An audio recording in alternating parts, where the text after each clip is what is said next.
Welcome to Executive Leaders Radio, your spot in the corner office, the radio show where executives share their secrets to success.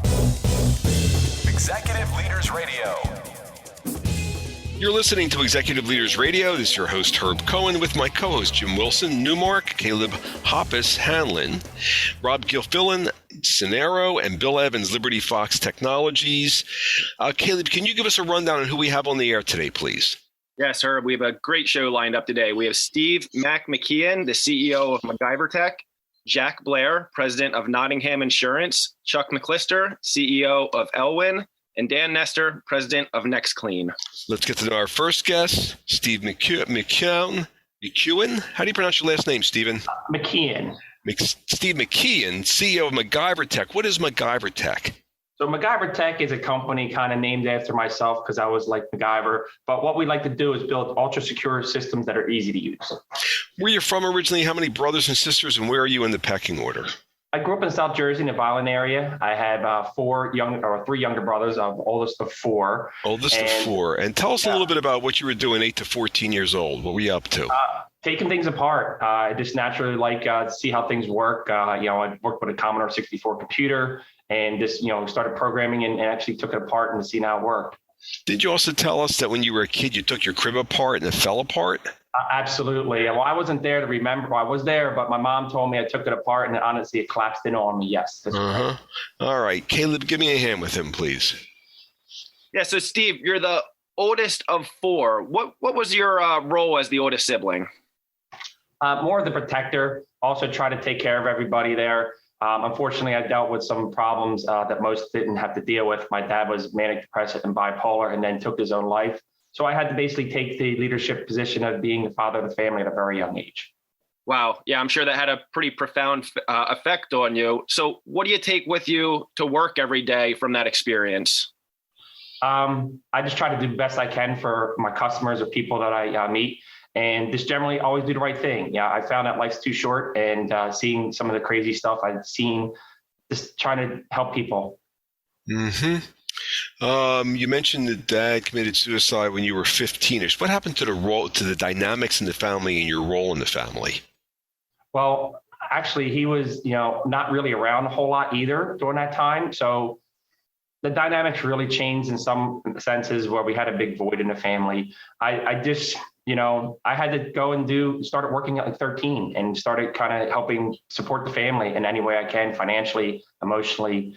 Also protecting my younger brothers because he was very abusive as well. Rob? So earlier, you mentioned that you love tinkering with things and you were involved in a lot of other things as a kid as well, including sports and other activities. It's pretty evident you founded MacGyver Tech because you love tinkering. But as you know, there's also a balance between that and running a business. How do you balance those things given that you love tinkering with things? I try to make any time I can at the beginning and every day. I try to give myself some creative time to learn, find new things, and kind of keep my brain sharp there. And then when I'm working at the company, I'm trying to inspire and help my leaders in the company grow and get everybody to come be on the same page and also have a great culture. Mm-hmm. Mr. Evans? Steve, as a fellow tinkerer myself, I know it's kind of fun to kind of pull the world apart and try to understand how everything works. I love the crib story. How would you tie all of that into what you do today at your business? Wow, that's a great question, Bill. One is I'm more business and money. Is not really my main driver. I would say 98% of my business comes from referrals and very long-term relationships. So really, I put myself in their shoes. I try to protect them from all the threats that are out there. I try to come up with creative ways of helping their business grow and build tools that will help them as well in that area. I don't know. It's more of a giver, and I just try to help people, I would say, with those skill sets. Mm-hmm. Jim? Yeah, you told us in the green room that you played football and would notice weaknesses in the other team's defense, and that was kind of, how you contributed to the team a lot. How do you see a connection between that and your protectorate role in the family as to what you do today? Yeah, that's a great question. Absolutely. So, just going back to the football thing, I would be back in the huddle and I would be out there looking for like, say, hey, we got to go to this guy, he's tired. Or, hey, this guy's not doing this thing here, we got to go here. And I didn't even realize at the time I was taking a leadership role. And I just tend to look for patterns, and it just naturally happens. And I just try to help people with those patterns that I see. I see a little further down the road. Even when I'm building these things for other people or companies, I'm not looking at it for today. I'm looking 3 or 4 years down the line, and what's that going to mean for them, and making sure they understand what that value could be for their company. Or, maybe there's a problem as well. It's a very dangerous time online these days. Jim, did you have another question there? Yeah, so everything in your business seems to be about a lot of vulnerabilities and protection. You had mentioned that you had 4 near-death experiences growing up. What did you learn from those experiences? Yeah, what was going on there, and what do you know that we don't? One, I'm thankful to be here. I feel like I'm on borrowed time. I live every day, it's my last, and I try to be the best version of myself. I find if I keep if you ever think about what would you do if it was your last day on earth, you would do things differently. And I just kind of keep that mindset every day and remind myself that I'm extremely fortunate to be here. And the things that I have are just, I try to do good for others. And hopefully when I'm not here anymore, I have a large funeral and a lot of people show up because I did a lot of, inspired them or helped them in some way. Where did this come from in your childhood? You're looking at your funeral and knowing that you wanted a lot of people to be there? Yeah, it's just something that resonates with me. So, I kind of think about it, if we kind of know where your end game is, my end game is to have a large funeral. And what am I going to do for people to show up? They're not going to show up because I made a lot of money, but they're going to show up because I did things for them, helped them in profound ways, inspired them. And if you think of it that way, what kind of impact would I have for society and others? And this is something that resonates with me. I don't know if this does. And what kind of stuff happened to you in your childhood? You said you had some near-death experiences. What are you talking about? Yeah. So, the first one, I drowned at the age of 2 years old in an in-ground swimming pool and resuscitated. And then throughout my childhood, I had a couple stomach issues that caused me to have near-death experiences where my organs would shut down. And, just being in a hospital bed and just thinking about your life and what it would mean to not to be in there anymore. I just think about those times when I have some hard times or just want to, keep myself moving along and make sure I do the right thing. It just kind of centers me, I believe. What centers you? The thought of the being in a hospital and, want to do everything I can to get out of there. I thought it wasn't my time yet. It wasn't your time yet? What do you mean? I have more to do. And it's not for myself, it's for others. I just want to help as many people as I can because I feel like this world is a little crazy. And there's a lot of people that are not driven by anything other than ego or profit. And I want to go the other direction. I want to use whatever I create to help as many people as I can. So your nature to take things apart and put them back together again is how you're looking to help other people? Yeah, I think when you look at things in a creative way as well, you can find better ways of helping a company beat out the competitors or just help them save on their bottom line or just help them be more efficient. So I like to always put myself in the shoes of my customers or the people I'm helping and just give them the tools I see. I'm a really good pattern machine. I don't know why. I just see things that others don't almost instantly. And I just try to, use that to help them because it's all about the helping people. And I feel honestly really blessed to be able to do that. Is there a spiritual aspect to life? Absolutely. What do you mean? I believe so. I don't know. The more I kind of do those types of things and giving back, I feel it's something that's important to me. I meditate every day. I try to, just kind of figure out what I'm supposed to be doing here and just let the things unfold and show up in my life. And I've also on social media, I use platforms like Twitter, which usually can be pretty harsh and have a negative tone. And I use that for positive things. I give back to people all over the world. I use cryptocurrencies and technologies like that. What's this personal experience, this personal spirituality you have to do with building a business, though? Well, I think it's not the business is, just a piece of a machine. And if you build that machine that can do things, and I believe when you can do things for others, you can impact or inspire them. Mm-hmm. So you come from oneness. You come from wanting to be with people and help people as opposed to money grubbing, profit taking. Yeah, I mean, I don't really look at the money aspect. To me, money is just a tool that is a necessary thing to run a business. Mm-hmm. What's the website address for this organization known as MacGyver Tech? Sure, it's MacGyverTech.com. How do you spell that? MacGuyverTech.com. Let me have that one more time. MacGuyverTech.com. And what's the best part of your job, Steve? Just being here.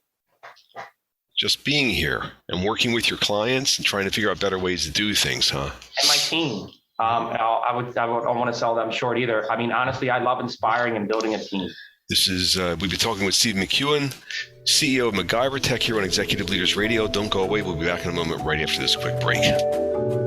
And your name and the organization you're working with and your role in that organization. I'm Michelle Light Horan, and I am the marketing director for Seminoff, Ormsby, Greenberg, and Torsha. How young were you when this marketing stuff began to show up in your bones when you were a kid? It showed up in my bones when I was in high school and maybe in middle school when I really started to like writing. I wrote for the school newspaper, and it really gave me a passion for communications and marketing and public relations. So you see a direct connection between your writing and your marketing role at Seminoff Ormsby, this really well-respected law firm in Pennsylvania. Right. Seminoff Ormsby is a business lawyer serving business people. And I do a lot of writing for them. I do a lot of marketing and public relations, writing a lot of press releases, writing content for the website. And what's the website address for Seminoff Ormsby? SOGTlaw.com. Let me have that one more time. SOGTlaw.com. And this has been your Business Spotlight.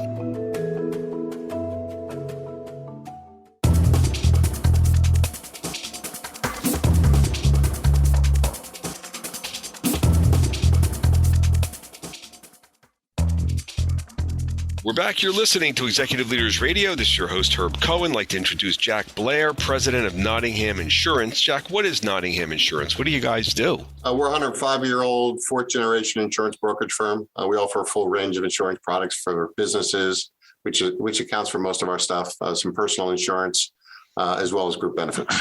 So it's 104, 105 years old. You started by, I think you mentioned your grandfather? Great-grandfather, actually. Great-grandfather. 1917. And when you took over the business, what size was it versus what size is it now? I was employee number 6 in 83, soon after college. And then in 94, my brother and I bought the business from my father, who retired. We were 10 people at the time, and we currently stand at about 50. All right. So you grew the business from 10 to 50 people. So where you're from originally, and how many brothers and sisters, and where are you in the pecking order? Grew up in Hamilton Square, New Jersey, right in central New Jersey. I was the middle child of 3, older sister, and a younger brother. All right. And tell me a little bit about the neighborhood. How many neighborhood kids were there that you would play with?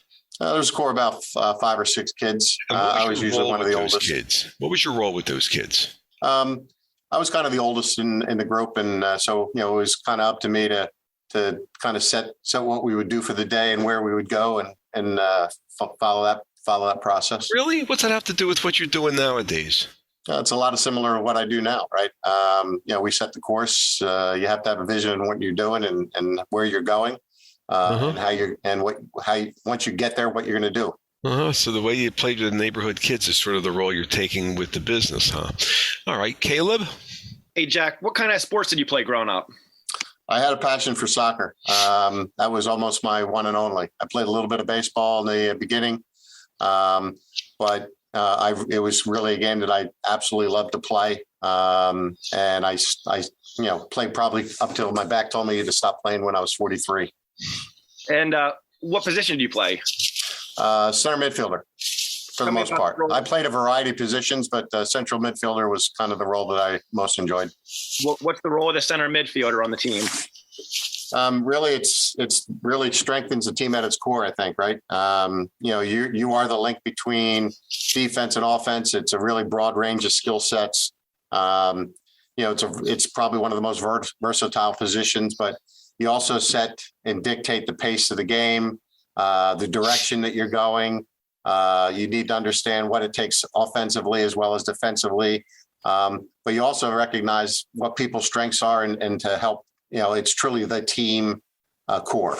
Yeah, I always think of the center midfielder as the engine of the team. If they're sluggish, the team's going to be sluggish. So I'm sure you learned work ethic at a young age. So playmaker, right? No doubt.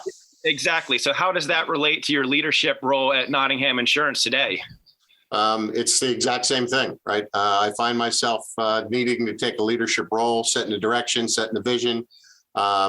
We have a big service team, but we also have a bunch of producers out knocking on their our offense, our attack, and then my job is to kind of manage both sides of that. Rob, One thing you mentioned about your time playing soccer as a midfielder is kind of the quarterback position. Could you expand on that a little bit more? Well, to me, the central midfielder is the ultimate playmaker. They control, they provide the support, they kind of set the tone and the pace of the game, right? So to me, it's, soccer's the ultimate team sport, but what you'd learn to do is you learn to put people in their place, recognize their strengths, a lot of what we do in the business world today, and then let them do their job and provide them the support that they need. Good. And what similarities with that? I mean, there are a lot of similarities with business, but you have a family business too. So how did you balance when working with your family and also the employees in the business and being that quarterback?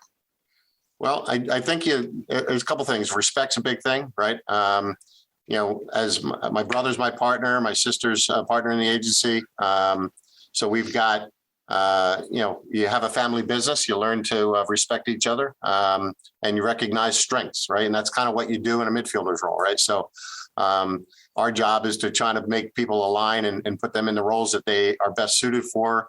We've been able to do that very successfully in the business, but it's also getting us to where we need to be. And I understand that you were the middle child. And tell me a little bit about the effect of being the middle child in terms of what that taught you about being able to grow the business. Again, when you're in the middle, you're in the middle of things, right? So I had an older sister and a younger brother. Older sister was first, younger brother was last. And my job was to kind of just, I guess, play the good cop, bad cop role, right? Mm-hmm. Mm-hmm. Bill, Mr. Evans? Sure. Jack, your father was third generation owner of the business. And, I imagine you had a lot of family conversations. What did the kitchen table combos look like when you were younger, and how did that tie into what you're doing today? Well, it's interesting because, our family business was in the house, right? So I was fortunate enough to have both parents at home all the time. And sometimes the conversations did bleed over into the kitchen.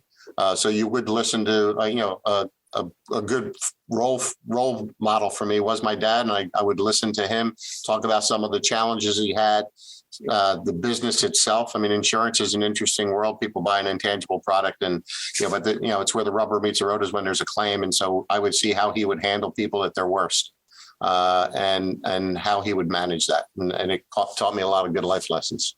Mm-hmm. What do you mean it taught you a lot of good life lessons? What are you talking about? How to put people first, how to think outside yourself, a lot of that stuff, and then how to go above and beyond when the situation is needed. There was leadership opportunities to watch, and how he handled people.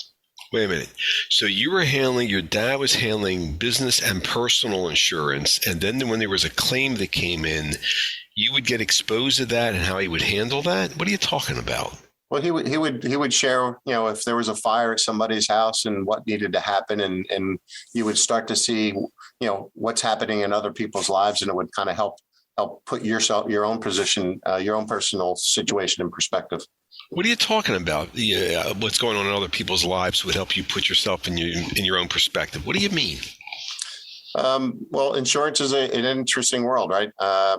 People have automobile accidents and fires and catastrophes, and people get injured. And you start to see, you go through life as a kid, I've been very fortunate to be healthy.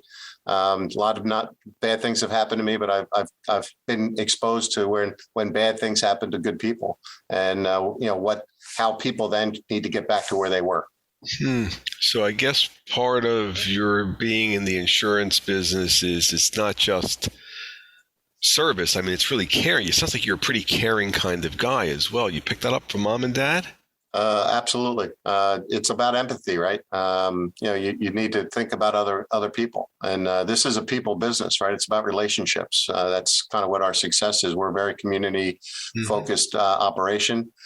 We recognize that we've been very fortunate to get a lot back from the company or from the community. And so we give a lot back to them. And part of that is just understanding that our success is their success. You mentioned that in '94 you took a quick break, 8 months from the business. What kind of quick break did you get, and what did you pick up from that is anything to helping build this business? Well, my passion has always been soccer. Got me through college and played a little bit after that.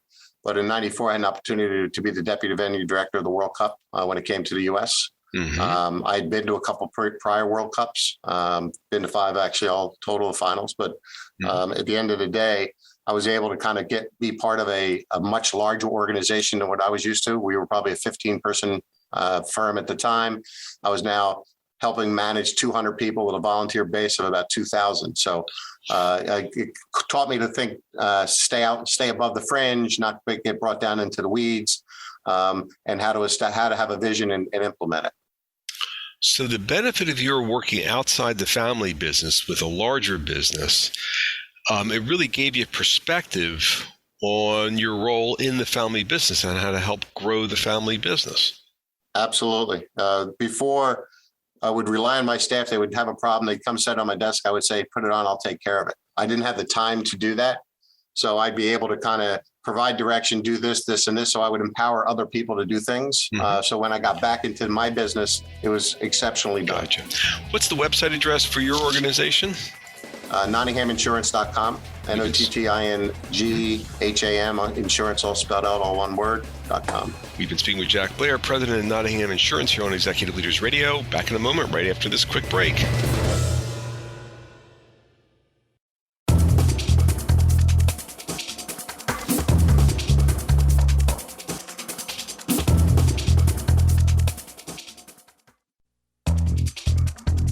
We're back. You're listening to Executive Leaders Radio. This is your host, Herb Cohen. We'd like to introduce Dan Nestor, president of NextClean. Dan, what is NextClean? What are you guys doing? NextClean is a full-service commercial cleaning company. All righty. And where you're from originally, how many brothers and sisters? Where are you in the pecking order? Yep. I am originally from Westchester, PA, still live in the Westchester area. I am the oldest of 3. I have 2 younger sisters. All right. 8 to 14, what kind of stuff were you up to?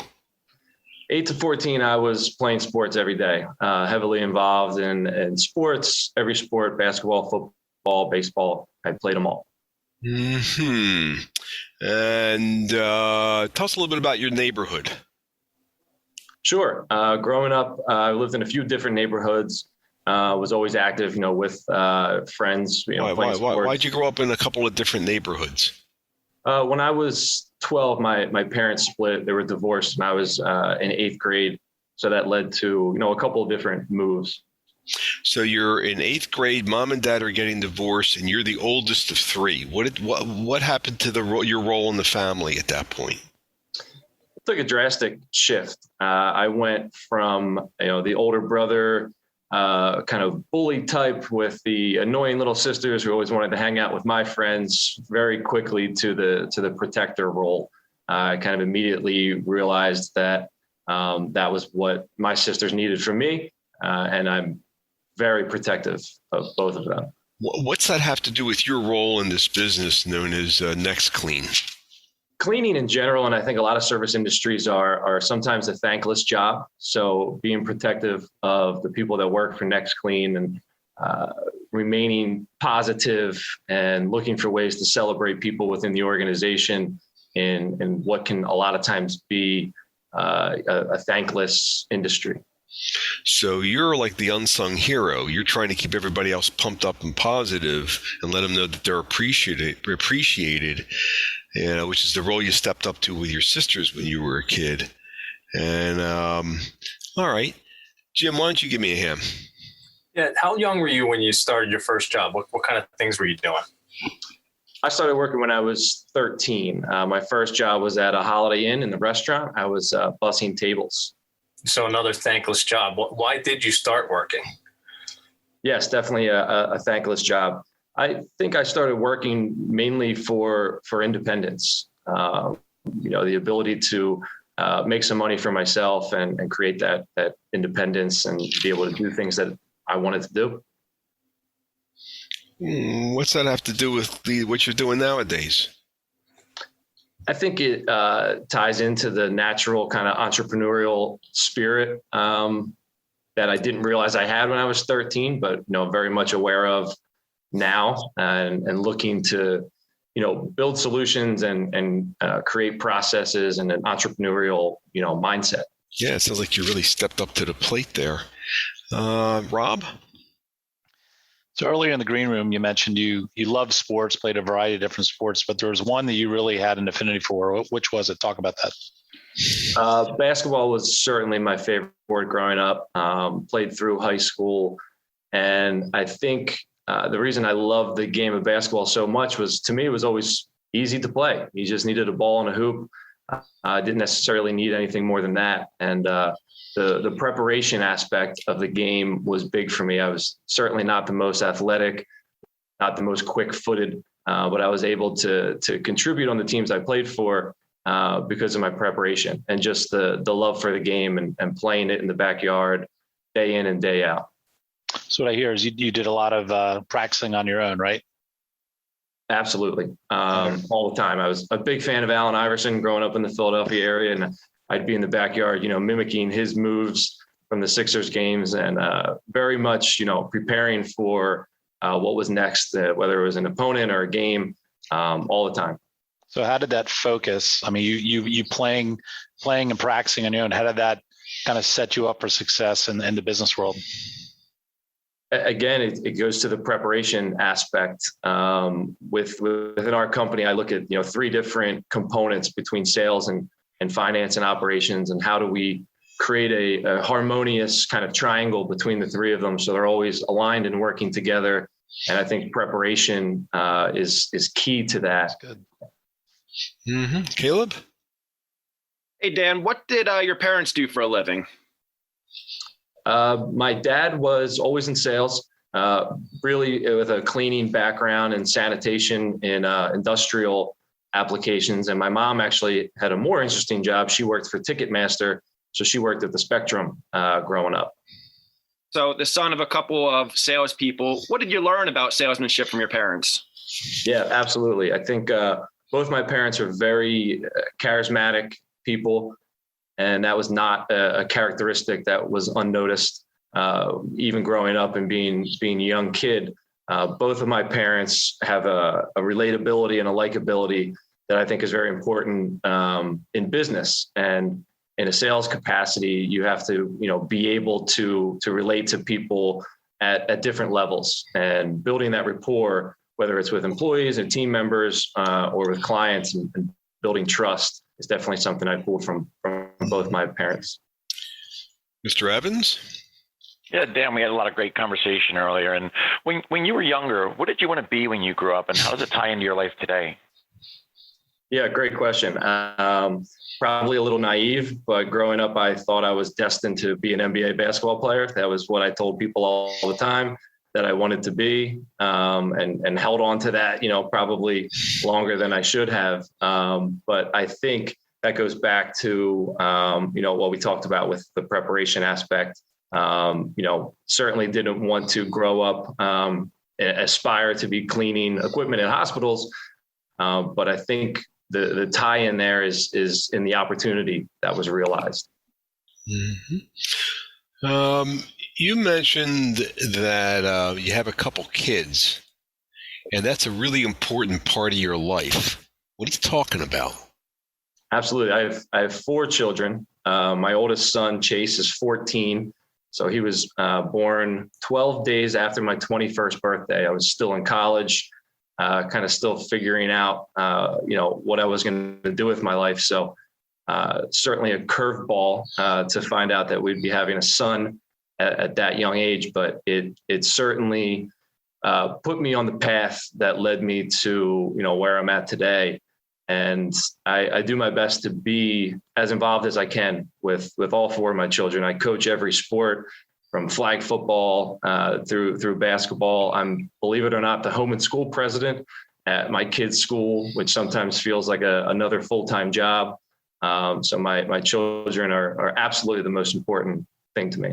So it's interesting. I thought that the major influence on your life would be your parents getting divorced and you stepping up to the plate. But you just mentioned that your son helped really lay the groundwork for who you are nowadays. What are you talking about?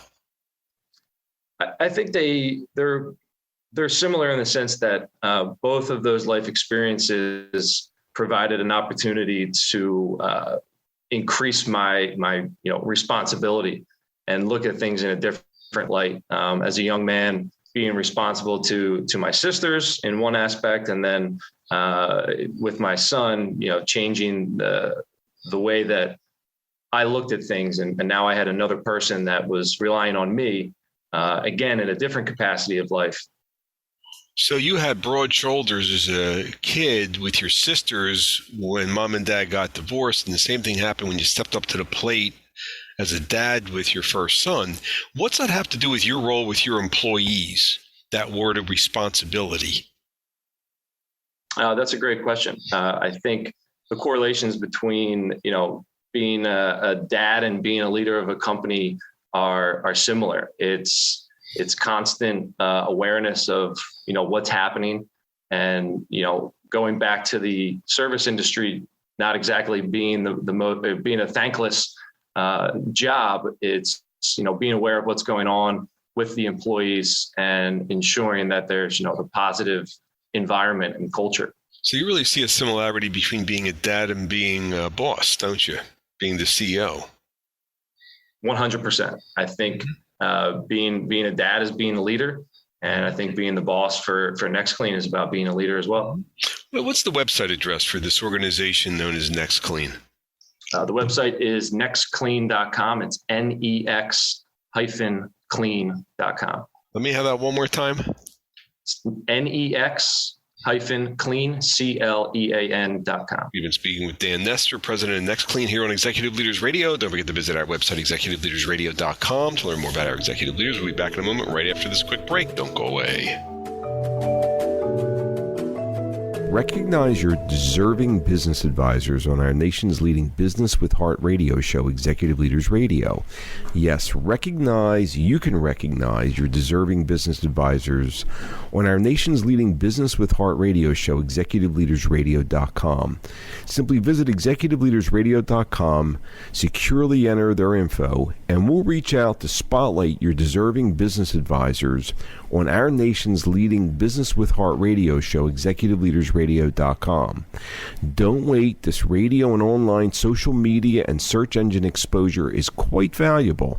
Yes, this radio and online social media and search engine exposure is quite valuable to your business advisors who deserve to be recognized. Visit executiveleadersradio.com now to nominate your deserving business advisors for free exposure.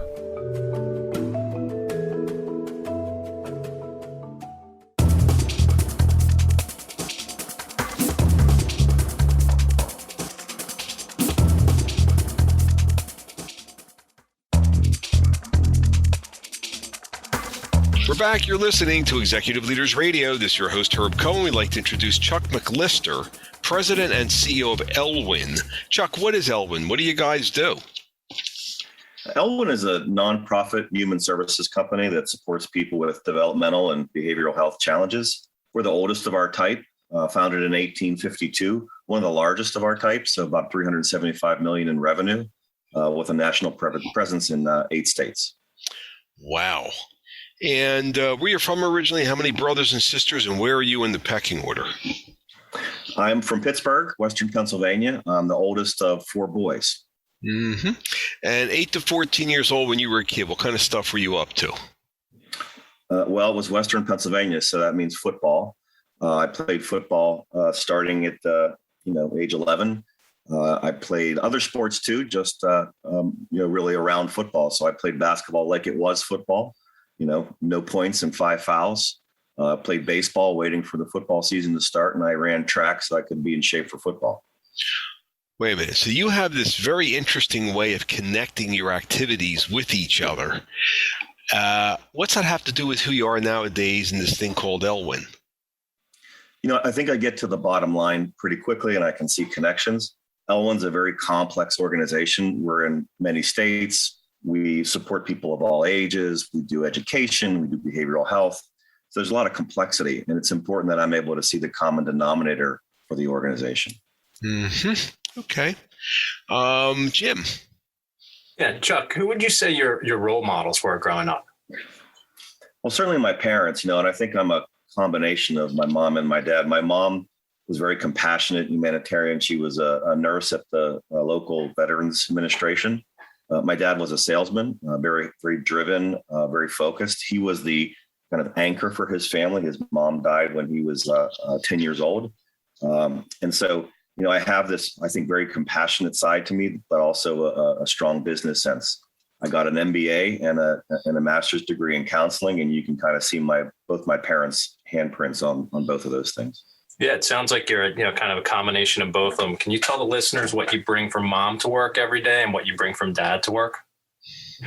My mom couldn't drive by somebody in distress without stopping and not just helping herself, but having me help as well. And my dad, as I said, his mother died when he was young. He was also had 3 siblings, and he became the rock for his family, and certainly that's kind of how he pivoted and parented us as the rock of our family too. Mm-hmm. Caleb? Chuck, you mentioned in the green room that your dad coached a lot of sports you played. What sports was he coaching for you? Yeah, ironically, he didn't coach football just from a timing perspective. It just didn't work out, but he was the coach for other things, and he coached my brothers as well. I think that's, something that he brought to the equation from his childhood was being there for other people and supporting others through service. What was his personality type as a coach? He was very driven.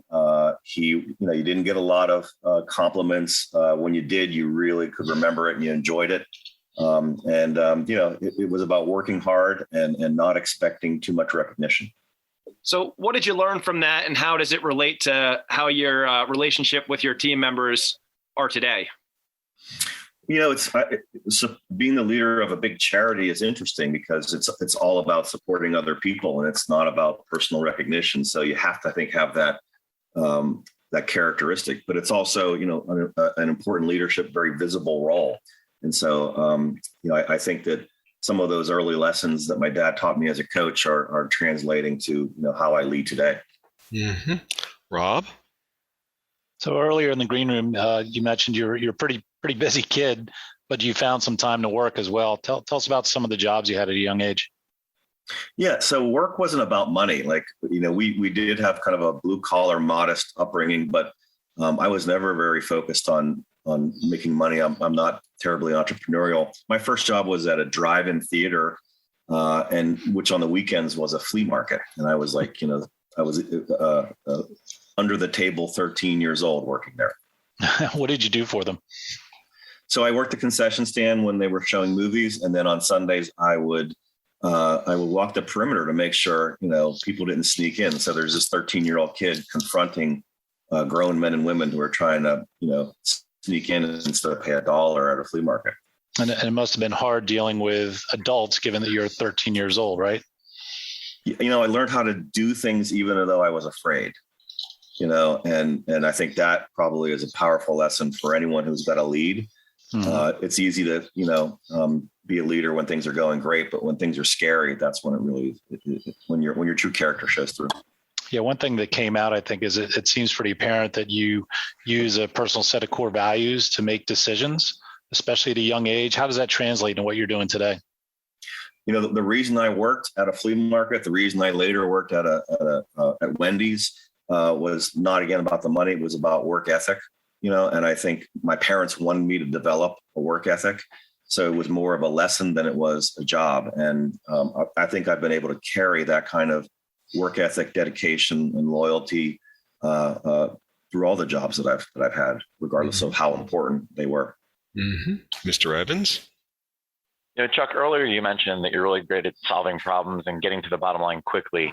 How young were you when you realized that made you different? It's funny. I didn't know it at the time. I think it's something that I look back on. And when I think about, how I would approach problems today, I see that that's been a theme in my life, but I know I wasn't really conscious of it whenever I was, 13 or 14 years old. Interesting. And speaking of being 13 or 14, earlier you mentioned that you were an altar boy. As a fellow altar boy myself, I know that it instills a lot of discipline, structure, and values. How does that tie into what you do today? My family was pretty religious. We're not, but I would say that that's the spiritual and character building lessons, still apply to my family with my kids today. But being an altar boy, first of all, when I was 16 and I was an altar boy, there weren't any other 16-year-old guys who were still altar boys. You had to get up every 6 to 8 weeks at 6 a.m.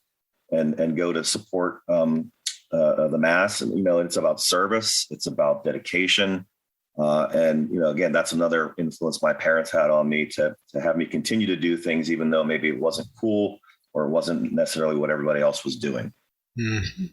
You mentioned that when you were a kid, your mom couldn't drive by and not stop and help somebody, and you helped as well. Can you give us an example of how your mom sucked you into helping some other people when you were a kid? Yeah, I mean, a cold, rainy February night, I remember we were driving around the streets that are outside of the VA hospital where she worked, and there was a patient, an elderly person who was confused, who was, in his gown with slippers walking along the street. And she pulled over and quickly instructed me to get out and stand with him and be with him and make sure he's okay while she called for help. And so there I am at 13, getting out of the car and talking to someone I didn't know we were getting rained on. It was icing. But I remember that like it was yesterday. It was my mom, deploying me to help someone else. Well, how do you think that's affecting you nowadays? I can't drive by someone in distress without lending assistance. And I think that that's, literal, but also metaphorical. I work for a company that supports some pretty marginalized people who are often forgotten or dismissed. And, I have to have some sense of what that means in order to be its leader. So this isn't a job for you. This is really who you are. I think my parents' jobs define them, and that's true for me too. Yeah, this organization, you mentioned earlier when we were talking that Elwyn helps about 15,000 people a year, that you're in all these different states. It's a large organization, and I think it's very special to have somebody at the top who remembers that experience at the age of 13. You're really bringing a sense of caring right through the organization. Am I seeing things correctly? I think so. This is a labor of love. It's a business, but it's a charitable business, and the cause is a great one. 15,000 people. A large number of those are kids in the Philadelphia region. You can't run this business right if you don't have a heart. Wow. Yeah, it's the labor of love. That's wonderful. Chuck, what is the website address for this organization known as Elwyn? Elwyn.org. We'll get you there. ELWYN.org. ELWYN.org. We've been speaking with Chuck McClister, President and CEO of Elwyn here on Executive Leaders Radio. Caleb, could you do me a favor and give us a rundown on who we've had on the air today, please? Yes, awesome show today, Herb. We had Steve Mac McKeon, the CEO of MacGyver Tech, Jack Blair, President of Nottingham Insurance, Dan Nestor, the President of NextClean. We had Chuck McClister, the CEO of Elwyn. Excellent. I'd like to thank my co-hosts, including Jim Wilson from Newmark, Caleb Hoppus from Hanlon, Rob Gilfillan from Cinero, and Bill Evans from Liberty Fox Technologies. I'd like to thank you guys for giving me a hand, helping structure the questions and hopefully providing entertaining and educational content for our listening audience. I'd like to thank our listening audience for listening. Otherwise, we wouldn't have a radio show. Don't forget to visit our website. It's executiveleadersradio.com to learn more about our executive leaders. That's executiveleadersradio.com to learn more about our executive leaders. Thank you for joining us today and have a nice day. Bye-bye.